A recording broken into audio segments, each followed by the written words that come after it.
नमस्कार दोस्तों, मेरे चैनल कॉग्निजेंस ट्यूटोरियल्स में आप सबका स्वागत है। स्ट्रेट लाइन चैप्टर में हमारा आगे का टॉपिक है slope of a line. Slope को हम ग्रेडियंट भी बोलते हैं। तो हम इससे पहले वाली वीडियो में जो पहला वीडियो था स्ट्रेट लाइन का, उसमें हमने पढ़ा कि स्ट्रेट लाइन कहते किसे हैं। उस पर बेस्ड हमने एक थ्योरम सॉल्व की थी, जिससे हमें ये पता चल रहा था कि first degree equation in x और वाई क्या रिप्रेजेंट करती है, हमारी स्ट्रेट लाइन की इक्वेशन रिप्रेजेंट करती है। उसको हमने प्रूफ भी किया था कि कैसे करती है। तो उसी श्रृंखला में आगे हम बढ़ते हैं और हमारा नेक्स्ट वीडियो जो है वो है, आज का टॉपिक है हमारा स्लोप और ग्रेडियंट ऑफ अ लाइन। ठीक है, तो स्लोप या ग्रेडियंट ऑफ अ लाइन क्या होता है? देखो, स्लोप क्या होता है, अगर मैं ये कहूँ जैसे एक्स वाई कोऑर्डिनेट है, ये एक्स और ये वाई, कोई भी लाइन मैंने ड्रॉ कर दी, माना मेरी लाइन है, सपोज दैट इस तरीके से मैंने कोई लाइन ड्रॉ की हुई है। तो अब ये पता करना है मुझे इस लाइन का स्लोप क्या होगा, इसका स्लोप क्या होगा। तो इसको स्लोप को कैसे निकालते हैं? इसके स्लोप को निकालने के दो मेथड्स हैं।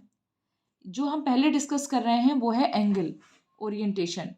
ठीक है ना, एंगल से हम कैसे डिफाइन करेंगे? जैसे एंगल का मेजरमेंट करते हैं हम positive direction of x axis से, एक्स एक्सिस से करेंगे और पॉजिटिव एंटी क्लॉकवाइज सेंस में करेंगे, यानी इस तरह। तब ये देखेंगे कि एक्स एक्सिस से ये लाइन जो है एंटी क्लॉकवाइज डायरेक्शन में जाने पर ये क्या एंगल बना रही है। सपोज दैट ये थीटा एंगल बना रही है, तो जो इसका स्लोप होगा वो क्या होगा, हमारा टेन थीटा होगा। इसे एम से जनरली रिप्रेजेंट करते हैं। तो slope of a line m is equal to tan theta. एक बार इस डेफिनेशन को हम देख लेते हैं। The trigonometrical tangent of the angle यानी tan theta that a line makes with the positive direction of the x axis, यानी positive direction of x axis से बनाती है, किस डायरेक्शन में, किस सेंस में, एंटी क्लॉकवाइज सेंस में, is called the slope of the line. So slope of the line generally represented by m, and m is equal to tangent of this angle theta. अब क्या है, अगर कोई भी लाइन है वो x एक्सिस के पैरेलल है, x एक्सिस के पैरेलल है। अगर कोई भी लाइन जो है वो x एक्सिस के क्या है, पैरेलल है। सपोज दैट ये लाइन है जो कि x एक्सिस से पैरेलल है। तो x एक्सिस के पैरेलल है, इट मीन्स x एक्सिस से फिर वो एंगल क्या बनाएगी, जीरो। तो जब एंगल जीरो होगा तो स्लोप क्या होगा, टेन थीटा, यानी tan zero is equal to zero. तो जो भी कोई भी लाइन है जो कि पैरेलल है एक्स एक्सिस के, तो उसका स्लोप क्या होता है, हमारा जीरो होता है। दूसरी बात करें, a line parallel to Y axis, Y axis के पैरेलल है, तो वो एक्स एक्सिस के क्या होगी, परपेंडिकुलर होगी, यानी 90 डिग्री का एंगल बना रही होगी। तब एक्स एक्सिस से हम उसका एंगल मेजर करेंगे एंटी क्लॉकवाइज सेंस में, वो क्या आएगा, 90 डिग्री आएगा। तो स्लोप क्या हो जाएगा हमारा, tan 90 is equal to infinite. यानी जो भी लाइन हमारी स्ट्रेट लाइन है वो अगर एक्स एक्सिस के पैरेलल है तब उसका स्लोप जीरो होगा, और अगर वाई एक्सिस के पैरेलल है, या फिर कह सकते हैं एक्स एक्सिस के परपेंडिकुलर है, या कह सकते हैं एक्स एक्सिस से 90 डिग्री का एंगल बना रही है, तो ऐसी सारी जो लाइंस हैं हमारी, उनका स्लोप क्या होगा, इनफाइनाइट होगा। अगर हमारा कोई भी लाइन है वो 45 डिग्री का एंगल बना रही है, कितना, 45 डिग्री का एंगल बना रही है एक्स वाई एक्स एक्सिस से, तो वो क्या होगा, उसका स्लोप हमारा क्या होगा, वन होगा। अगर 135 का एंगल बना रही है तो -1 होगा। ठीक है, एक नोट है, the angle of the inclination of a line with the positive direction of x axis in anti clockwise sense always lies between 0 से 180 डिग्री। हमेशा हम positive direction of x axis से ही एंगल का मेजरमेंट करेंगे। किस sense में करेंगे, anti clockwise sense में करेंगे, यानी जो हमारी घड़ी की सुइयां होती हैं उनके ऑपोजिट डायरेक्शन। ठीक है, एंटी क्लॉकवाइज सेंस में। तो जो थीटा की वैल्यू आती है, यानी जो स्लोप की वैल्यू आती है, वो हमारी क्या होती है, जो थीटा की वैल्यू होती है वो होती है 0 से 180 डिग्री के बीच में। हमेशा थीटा 0 से 180 डिग्री के बीच में रहेगा। अब अगर कब हमारा स्लोप निगेटिव आएगा, कब पॉजिटिव आएगा, और कब हमारा स्लोप जीरो आएगा, तो जीरो वाली कंडीशन तो हम देख चुके हैं। लेकिन अगर हमारा जो थीटा है वो किस किस के बीच लाई कर रहा है, 0 से 90 डिग्री के बीच में लाई कर रहा है, यानी एक्यूट एंगल है, तब क्या होगा, हमारा टेन थीटा पॉजिटिव होगा, यानी हमारा स्लोप क्या होगा, पॉजिटिव होगा। अगर हमारे थीटा की वैल्यू जीरो है, यानी लाइन या तो एक्स एक्सिस है, एक्सिस पर ही है, या फिर एक्स एक्सिस के पैरेलल है, तब वहां पर स्लोप क्या होगा, उसका जीरो होगा।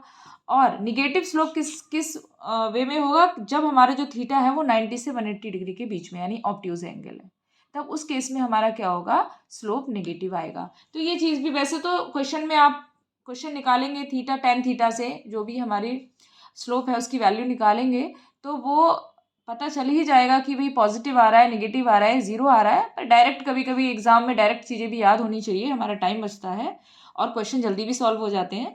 तो इसलिए हमें ध्यान रखना है कि अगर कोई भी लाइन एक्स एक्सिस के पैरेलल है या एक्स एक्सिस पर ही है, तब हमारी स्लोप की वैल्यू क्या होती है, जीरो होती है। अगर हमारे जो एंगल है, एंगल जो बना रहा है हमारे straight line positive x axis से एंटी क्लॉकवाइज सेंस में, वो अगर 0 से 90 डिग्री के बीच में यानी एक्यूट एंगल है, तब हमारा स्लोप पॉजिटिव होगा। और अगर वो ऑब्ट्यूज एंगल है यानी 90 से 180 डिग्री के बीच में है, तब हमारा स्लोप निगेटिव आएगा। ठीक है ना। हमेशा याद रखना है कि जो एंगल ऑफ इंक्लिनेशन होता है of a line with the positive direction of x axis in anti clockwise sense, वो हमेशा किस किस के बीच में रहती है वैल्यू, 0 डिग्री से 180 डिग्री के बीच में रहती है। बिल्कुल याद रखना है हमें। ठीक है। अब बहुत ही सिंपल क्वेश्चन है, बहुत ही सिंपल क्वेश्चन है जो इस फॉर्मूले की हेल्प से सॉल्व होगा, वो हम कर लेते हैं। इसके बाद छोटा सा एक टॉपिक है, ये कंप्लीट हो जाएगा। तो चलिए क्वेश्चन हम डिस्कस कर लेते हैं। Find the slope of a line whose inclination to the positive direction of x-axis in anti-clockwise sense is ये याद रखना है, ये ध्यान रखना है। बिल्कुल क्वेश्चन में ये दिया हुआ होना चाहिए कि angle of inclination positive direction of x axis से किस सेंस में, एंटी क्लॉकवाइज सेंस में, तभी वो थीटा की वैल्यू होगी, अदरवाइज नहीं होगी। ठीक है।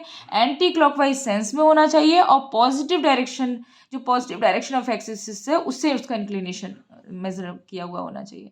तो चलिए यहाँ पर 4 क्वेश्चन है, बहुत इजी है। फर्स्ट वाला जो हमारा क्वेश्चन है,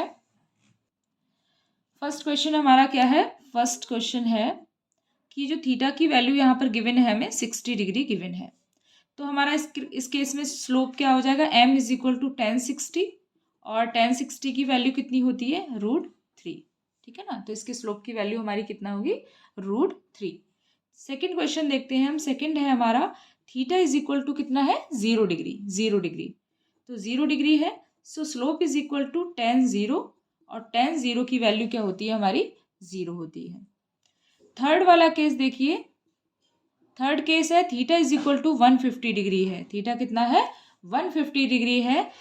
तो m इज इक्वल टू क्या हो जाएगा, 10 150 डिग्री, और इसको लिख सकते हैं 10 90 प्लस 60 डिग्री, और 10 90 प्लस 60 क्या हो जाएगा, माइनस कॉट 60, और कॉट 60 की वैल्यू हमारी कितनी होती है, 1/√3। तो माइनस का 1/√3 आएगा इसका स्लोप। फोर्थ क्वेश्चन है 120 है थीटा की वैल्यू।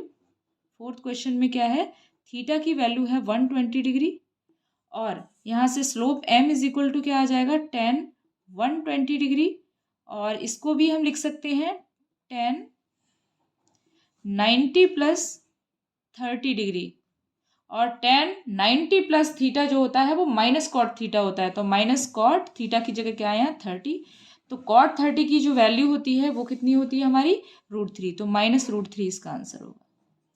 ठीक है ना। तो ये बहुत ही सिंपल है, आपको कोई सी भी थीटा की कोई सी भी वैल्यू वो उठा के दे दें, आपको बस 10 थीटा की वैल्यू निकालनी है। ठीक है ना।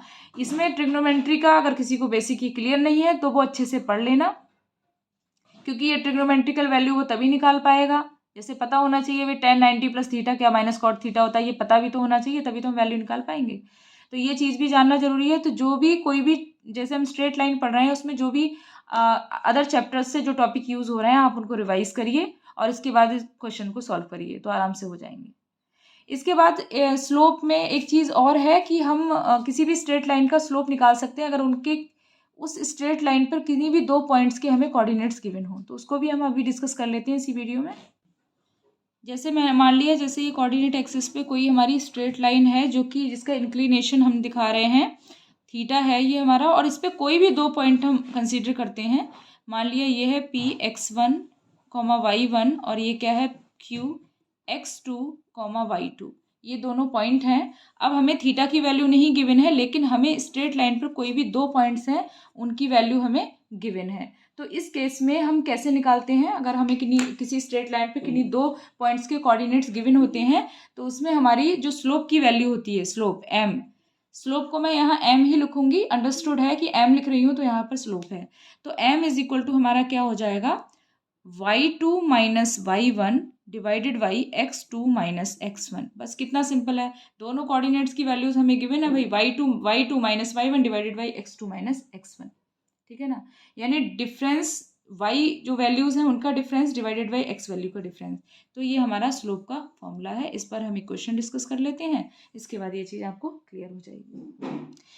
अब ये सोच रहे होंगे ये आया कैसे, तो टेन थीटा की वैल्यू क्या होती है, अगर मैं टेन थीटा लूँ, अगर सपोज दैट यहाँ से इसके कोऑर्डिनेट ये हैं, तो टेन थीटा लूँ तो टेन थीटा क्या होता है, परपेंडिकुलर अपॉन बेस होता है, यानी Y axis upon X axis, ठीक है ना। तो उसी बेस पे इसको निकाला गया है, मैं इसका प्रूफ नहीं करा रही हूँ।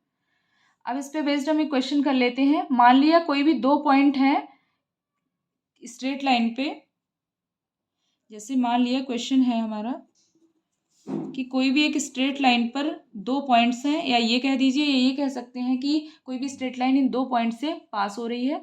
मान लिया वो दो पॉइंट है, मैं रैंडम इस पे कर रही हूँ, मान लिया 3,2 है और -1,5 है। ये कोई भी दो पॉइंट्स हैं जो इस लाइन पर हैं, ये लाइन इन दो पॉइंट से पास हो रही है, तो इस लाइन का स्लोप क्या होगा, इस लाइन का स्लोप क्या होगा। तो इस लाइन का स्लोप हम कैसे निकाल सकते हैं, हमें पता है m इज इक्वल टू क्या होता है, y2 minus y1 divided by x2 minus x1। अब y2 वैल्यू क्या है, मान लिया ये x1 y1 है, ये x2 y2 है, ठीक है, या फिर इसको x1 y1 मान लीजिए, इसको x2 y2 मान लीजिए, कोई फर्क नहीं पड़ने वाला, ठीक है। तो देखिए क्या आएगा, y2 minus y1, y2 minus y1, तो y2 हमारा क्या है, सपोज दैट मैंने इसको मान लिया x1 y1 और इसको मान लिया x2 y2, ठीक है ना। तो y2 माइनस y1 क्या हो जाएगा, 5 माइनस 2 डिवाइडेड बाई x2 की वैल्यू -1 और माइनस x1 की वैल्यू 3, तो ये हो जाएगा 3 डिवाइडेड बाई -4, यानी क्या आ जाएगा -3/4। तो स्लोप क्या होगा, m इज इक्वल टू -3/4। तो इसी तरीके से इसके क्वेश्चन हम सॉल्व कर सकते हैं, बहुत ही आसान है। अगर कोई भी लाइन दो पॉइंट से पास हो रही है, उन दोनों पॉइंट्स के कोऑर्डिनेट गिवन है, तो हम इस मेथड से उसका स्लोप निकाल सकते हैं, ठीक है। तो ये तो रही बात slope of a line, slope हम लाइन का कैसे निकाल सकते हैं। और नेक्स्ट वीडियो में हम डिस्कस करेंगे एंगल बिटवीन टू लाइंस, कि कोई भी दो स्ट्रेट लाइंस हैं, अगर वो एक दूसरे को इंटरसेक्ट कर रही हैं किसी पॉइंट पर, तो उन दोनों लाइंस के बीच में एंगल क्या होगा और उसको हम कैसे निकालेंगे, और उस पर बेस्ड हम क्वेश्चंस भी सॉल्व करेंगे। तो आज के लिए इतना ही, मिलते हैं अगली वीडियो में। अगर आप मेरे चैनल पर नए हैं तो प्लीज़ प्लीज़ प्लीज़ इसे सब्सक्राइब कीजिए, और वीडियो को जिसको ज़रूरत है उस ग्रुप में उन बच्चों के साथ ज़रूर शेयर कीजिए। Thank you.